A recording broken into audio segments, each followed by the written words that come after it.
मुलायम सिंह यादव के परिवार का दबदबा रहा, लेकिन इस बार अखिलेश यादव के कन्नौज से चुनाव लड़ने में काफी मुश्किलों का सामना करना पड़ेगा समाजवादी पार्टी को। कन्नौज से प्रत्याशी बनाया था अपने भतीजे तेज प्रताप यादव को, लेकिन नामांकन की लास्ट डेट के पहले तेज प्रताप यादव को हटा करके अपने नाम का नामांकन कर दिया। दोस्तों नमस्कार, राजनीतिक विमर्श में मैं हूं आपके साथ आदित्य शुक्ला। आखिरकार कन्नौज से अखिलेश यादव ने अपने नाम का पर्चा भर ही दिया। अखिलेश यादव ने सबसे पहले कन्नौज से प्रत्याशी बनाया था अपने भतीजे तेज प्रताप यादव को, लेकिन नामांकन की लास्ट डेट के पहले तेज प्रताप यादव को हटा करके अपने नाम का नामांकन कर दिया। ये कोई पहली सीट नहीं है जब प्रत्याशी समाजवादी पार्टी के द्वारा इस लोकसभा चुनाव में बदले गए हों, बल्कि बदायूं से लेकर के मुरादाबाद या तमाम लोकसभा सीटों पर तमाम प्रत्याशी समाजवादी पार्टी के द्वारा बदले गए। ऐसे में पता चलता है कि समाजवादी पार्टी इस लोकसभा चुनाव को लेकर के कितना ज्यादा कंफ्यूज है, और इससे यह पता चलता है कि समाजवादी पार्टी के पास किसी भी प्रकार की सुनियोजित रणनीति नहीं है जिससे वो मोदी रथ को रोक सके और भारतीय जनता पार्टी का सामना कर सके। क्योंकि लगातार प्रत्याशियों को बदलना यह दिखा रहा है कि समाजवादी पार्टी पूरी तरीके से हताश हो चुकी है। चूंकि कन्नौज, संभल, आजमगढ़, फिरोजाबाद ये यादव परिवार की बहुत ही प्रभावशाली सीट रही है, सदैव से इस पर मुलायम सिंह यादव के परिवार का दबदबा रहा है। लेकिन कन्नौज सीट 2019 में अखिलेश यादव की पत्नी डिंपल यादव वहां से प्रत्याशी थी और भारतीय जनता पार्टी के सुब्रत पाठक वहां से प्रत्याशी थे। सुब्रत पाठक लगभग 12,500 वोटों से विजय हुए। तो इस बार अखिलेश यादव स्वयं कन्नौज सीट से प्रत्याशी हैं। अखिलेश यादव सर्वप्रथम कन्नौज सीट से 2000 में सांसद बने, उसके बाद 2004, 2009, 2014, उसके बाद 2019 में अपनी पत्नी डिंपल यादव को सीट देते हैं और वो चुनाव हार जाती हैं।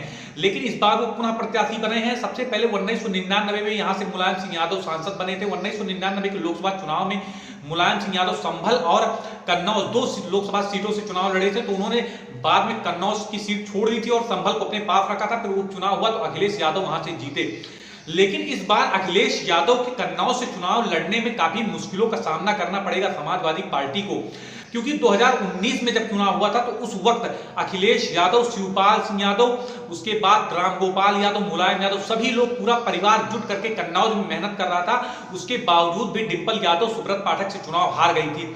तो इस बार अखिलेश यादव को पूरा प्रचार कैंपेनिंग अकेले करना पड़ेगा, क्योंकि बदायूं से सबसे पहले टिकट घोषित हुआ था शिवपाल सिंह यादव का।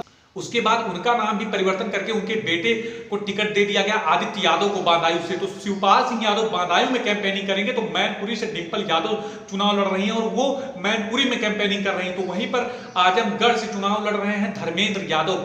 ऐसे में जितने भी राजनीतिक लोग हैं मुलायम सिंह यादव के परिवार में, वो सभी लोग लोकसभा चुनाव कहीं ना कहीं किसी न किसी सीट से चुनाव लड़ रहे हैं। ऐसे में कन्नौज से अखिलेश यादव को अकेले कैंपेनिंग करनी पड़ेगी। चूंकि 2019 में सुब्रत पाठक वहां से जीते थे, तो इस बार समाजवादी पार्टी की स्थिति बहुत ज्यादा मजबूत नहीं हो सकती है अखिलेश यादव के केवल आने से। इसी बात को आप स्पष्ट कर सकते हैं। कन्नौज से यदि अखिलेश यादव को चुनाव लड़ना पड़ रहा है तो इसका मतलब भारतीय जनता पार्टी वहां से पहले से अब और भी ज्यादा मजबूत स्थिति में है। इसीलिए अखिलेश यादव को इस चुनाव में उतरना पड़ा। चूंकि कन्नौज जो है दलित बाहुल्य क्षेत्र है, ऐसे में जब 2019 के लोकसभा चुनाव में डिंपल यादव वहां से चुनाव लड़ी थी, तब मायावती और अखिलेश यादव का गठबंधन था। उसके बावजूद भी दलित वोटर ट्रांसफर नहीं हुआ था समाजवादी पार्टी में। दलित vote bank Bharatiya Janata party में चला गया था, इसीलिए हार का सामना डिंपल यादव को करना पड़ा था। लेकिन अब की बार जब मायावती भी अलग चुनाव लड़ रही है, समाजवादी पार्टी भी अलग चुनाव लड़ रही है और भारतीय जनता पार्टी तो चुनाव लड़ ही रही है, ऐसे में अखिलेश यादव के लिए और भी मुश्किल होने वाला है। क्योंकि अगली बार जाटो वोट, दलित वोट, वो पूरा ट्रांसफर भारतीय जनता पार्टी में हो गया था, चूंकि मायावती उस वक्त साथ थी।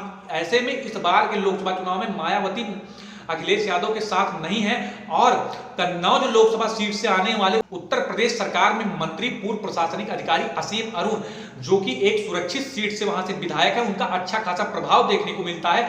ऐसे में अंदाजा लगाया जा रहा है कि इस बार कन्नौज के दलित वोट बैंक को ट्रांसफर कराने में असीम अरुण सफल हो जाएंगे। ऐसे में कन्नौज में इस समय सुब्रत पाठक मजबूत स्थिति में दिख रहे हैं और अगर यदि इस चुनाव को अखिलेश यादव हार जाते हैं तो उनकी राजनीतिक क्षमता, उनके नेतृत्व बहुत बड़ा प्रश्न चिन्ह लग जाएगा। शायद उनकी राजनीतिक हैसियत भी बहुत ज्यादा छोटी हो जाएगी। और चूंकि मायावती और बहुजन समाज पार्टी का ये पूरा उद्देश्य है कि समाजवादी पार्टी अधिक से अधिक सीट को हारे, जिससे हम प्रदेश में नंबर 2 की पार्टी आ सके उभर करके। क्योंकि आकाश आनंद भी पूरी जोर शोर से मेहनत कर रहे हैं इस लोकसभा चुनाव में बहुजन समाज पार्टी को खड़ा करने के लिए।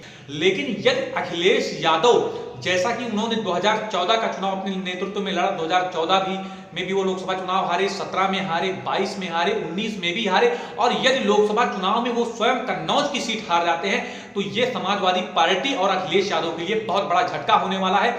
लेकिन जो अभी स्थिति है कि इस समय समाजवादी पार्टी की स्थिति कन्नौज में ठीक नहीं लग रही है और उनके बार बार प्रत्याशी बदलने से ही इस बात का आकलन लगाया जा सकता है। तो कन्नौज में स्थिति एक प्रकार से माहौल भारतीय जनता पार्टी का ही, चाहे जिन समीकरणों का आप मूल्यांकन करेंगे, भारतीय जनता पार्टी इस समय मजबूत दिखाई दे रही है। इसी प्रकार के विश्लेषण के लिए आप हमारा चैनल राजनीतिक विमर्श अवश्य सब्सक्राइब करें। नमस्कार।